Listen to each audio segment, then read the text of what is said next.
Hey there guys, this is Joey and this is this week's witchy vlog for the Ogham Straif or Blackthorn, and we will quickly touch on the meanings, just quickly to recap. Fate, Wheel of Fortune, Trials, Tribulations, Conflict, the need to establish healthy boundaries, and Rebirth. Okay, so if you want a more in-depth analysis of the meanings of the Ogham, that would be on the connecting video with the drawing. So unfortunately the week started off on another negative note. It's generally personal information and I'm not going to share the overly personal stuff, but it left me feeling that some people just really didn't care, and drama and poison and that sort of thing at the beginning of the week. Trials, tribulations, basically. I was very drawn to Mossar Gate at the beginning of the week. Warrior's Agate, considered the most powerful of the agates that helps balance emotional energy, helps to let go of anger and bitterness. Abundance stone which enhances persistence, endurance and success in one's endeavours. And it's over there, so I will grab a piece and put a piece on camera while we carry on talking around the camera. Woo! Oh, it's all nuttiness and in my video logs. Careful, I might drink water later. Right. Woo! There we go, nice phallic. Let's have two up the top so it doesn't look quite so bad. There we go, there's some Mossar Gate for us all to look at. I was also very drawn to milk thistle being a herb. I'm not going to mess around with milk thistle, don't worry. We're done messing around for one day. Milk thistle is for strength, protection, healing, exorcism, hex breaking. A bowl of milk thistle in a room strengthens the spirit and renews vitality within. Carry it within a pouch for strength and energy. Grow in your garden to ward off thieves. Grow in a pot by your doorstep to protect against evil. Keep in your pocket to guard you. Stuff poppets with it to break hexes. Thistle is used in any magic where you are the target of negative energy, for protection and to bless you. So I hadn't really worked with milk thistle before. It was one of those herbs I was drawn to but I hadn't worked with, and it's been a very potent herb. It's been working really well. And off those two ideas I created the Deep Dark set at the beginning of the week. The beginning and the end of all things, a deep place within the earth where seeds germinate and rebirth from death takes place. Milk thistle and Mossar Gate were key to my connecting with those energies, and I connect with energies quite frequently through my creative process. And the mantra I took for that day and for the rest of the week, and possibly is going to be a lifelong one, is when the world gets ugly, walk away from it and create something beautiful. John Morris, 2014. I think this is likely to be the mind space I'm going to be in all week, from the feeling of it. Boundaries going up, I'm stepping apart, refusing to be part of anything detrimental and instead occupying the space between death and rebirth.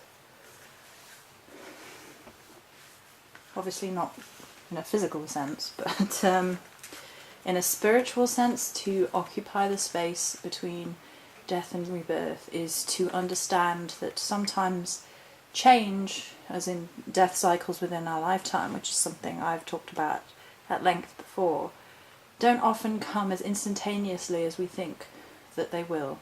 Change isn't always abrupt. Sometimes it's a process, and there is space between the death of something and the rebirth of something. That place deep in the earth where we germinate. I guess. Interestingly enough, last week I had a feeling mushrooms were going to be important this week, and they didn't really come up very much. I noted here about it, getting this message about mushrooms last week, and I did have 1 or 2 pictures come up of mushrooms, and I think it was just literally the idea that they can poison or they can cure, and that's within this ogum. And that's true of situations, of people, and of how you interact with your life experiences in general. If you let them, they will poison you, and if you let them, they can cure you, and so far and so on. Black Angel 86 commented on my connecting video, connecting with Blackthorn, that she viewed Hawthorn and Blackthorn as sisters.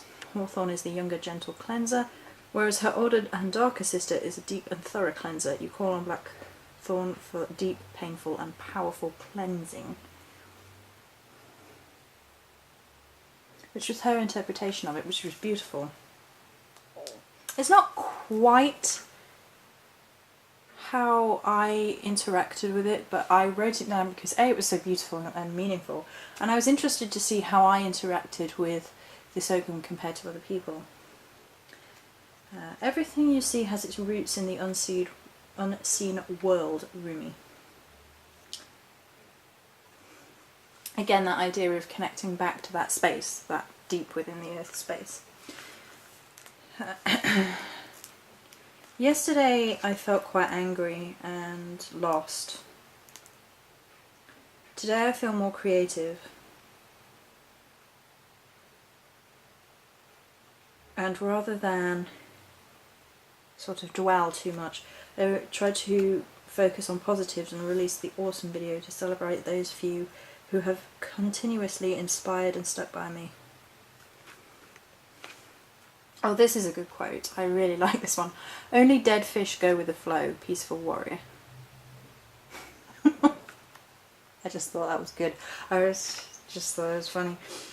It's about fighting for what you believe in creating your own reality, in not just allowing things to happen to you, sort of analogy. So the crystals I ordered are all about relieving stress, anger and depression this week. Rhodonite is an emotional balancer that clears away emotional wounds and scars from the past, and achieving your own potential, as well as self-love and self-forgiveness. Ametrine couples master healing properties of amethyst with energizer properties of citrine, also stimulates creativity, eases pain and encourages well-being. Lilac Variskite is a soothing stone, a true worry stone because it eases fear, tension, worry, anxiety and impatience, relieves depression and stress. I'm drawn to the Eminem's and Rihanna song about being friends with your inner monster, inner demons, even though I don't particularly like either of them. And then saw this post, life is about finding people who are your kind of crazy, as well as the following quotes. She's mad but she's magic, there's no lie in her fire, Charles Bukowski.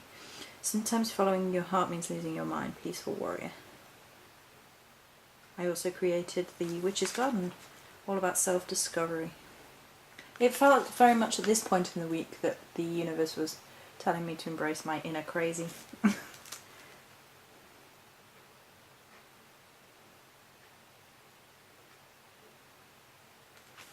Dreamt about family members I have nothing to do with anymore, not loving that.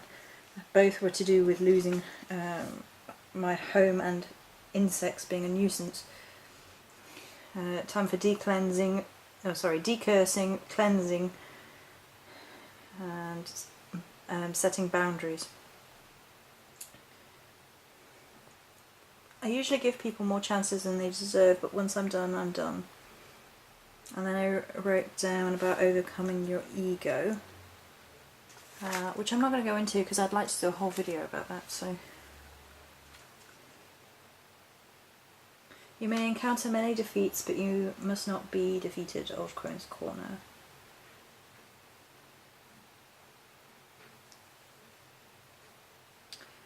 Received where am I? Losing my mind because I read about going crazy. Accept no one's definition of your life. Define yourself. Oh, and then there's the spell, which is already up on the channel. Unfortunately, I'm having to cut out huge chunks of this because a lot of it is a very personal experience this week, with it being about boundaries and personal space and what you allow. So we'll do the poem and then we'll talk in general. So the poem is my own creation, my own intellectual property, all rights reserved. I am Straif, I am the thorn, for all must die to be reborn. I am the trial, a piercing blow, through perseverance you will grow. So draw the line and poison drain, I am Blackthorn, Hex's bane. So there was an energy of uncrossing and unhexing energy coming through this week. I had that turn up on a few occasions. I had people who were asking and I offered my help to them. I had a few sort of signs of that popping up here, there and everywhere, and I was like, It's never a coincidence when these things happen, and it's always good to be aware if the universe is sending me messages. Whether it's to do with this Ogum in particular about being uncrossing, which is perfectly possible because the Ogum has the detoxify the poison out of yourself energy, as well as setting up magical boundaries energy, so not allowing anyone to encroach into your personal energy aura or your personal space or your home by casting negative magic or by projecting their negative manifestations into your life through their will, even if they are not actively casting. I had that a lot with my mother because she was a energy vampire amongst other things, and she could manifest awful things in people's lives just from her attitude, which was never positive. Memories like the corner of your mind. That's not my real singing voice. But I have to make myself laugh after those things just to cheer myself up. But yeah, this Ogum has been a very personal experience, like I said, so it's perhaps not as my in-depth because my experiences are mine and I can't overshare, and I'm not going to overshare. I've had an interesting week with connecting with key individuals, and my relationship with people whom I trust, who is a limited list, has increased huge amounts, and I've been enjoying getting to know a couple of people. And then on the other hand, I've had situations where I've been confronted by things where I don't feel comfortable, and I was sort of put into a situation where it's like, if you're going to put a barrier up, this is now that you're going to do it, you know. But the Ogum was like putting me in situations where it's like, if you're going to assert your authority in this situation, if you're going to say, you know what, no, you're not coming back into my life because you hurt me the first time, or you lied to me, or whatever, then this is how we're going to do it. You're going to do it this way, you're going to do it now, and you have to learn how to handle that without being confrontational, without being aggressive, you know. And I have learned that this week, quite frankly, and what is acceptable to me and what is not, and what I will put up with and what I will not. And that energy has gone through the week, and it's worth pointing out for everybody, you know, you don't have to be best friends to the world because it's fake, because it's not realistic, because at some point you're going to trip up, you're going to get caught out, you're going to get shown up to be a liar, because nobody gets on with everybody, and paying lip service to everyone to me feels like levels of fake, I guess. And I have set up boundaries in my life where if I believe that people are like that, then I don't want anything to do with that. I don't want fake in my life. If I have a very limited amount of people whom I love and trust with my whole heart, that I can trust them full tilt, basically, then I'm happy with that. that's fine. I'm good. So yeah, so I think that's all the energies. We covered a little bit of the hex breaking, and we covered the boundaries. The fox is in shock because it's about getting in touch with who you are. And fox is my spirit animal, my spirit totem. Totem animal. Talk sense, Joe. Okie dokie. So that's going to be it for this video. This video log about the Ogham Straif or Blackthorn. It's been an interesting week, and I hope you enjoyed the video. Many blessings.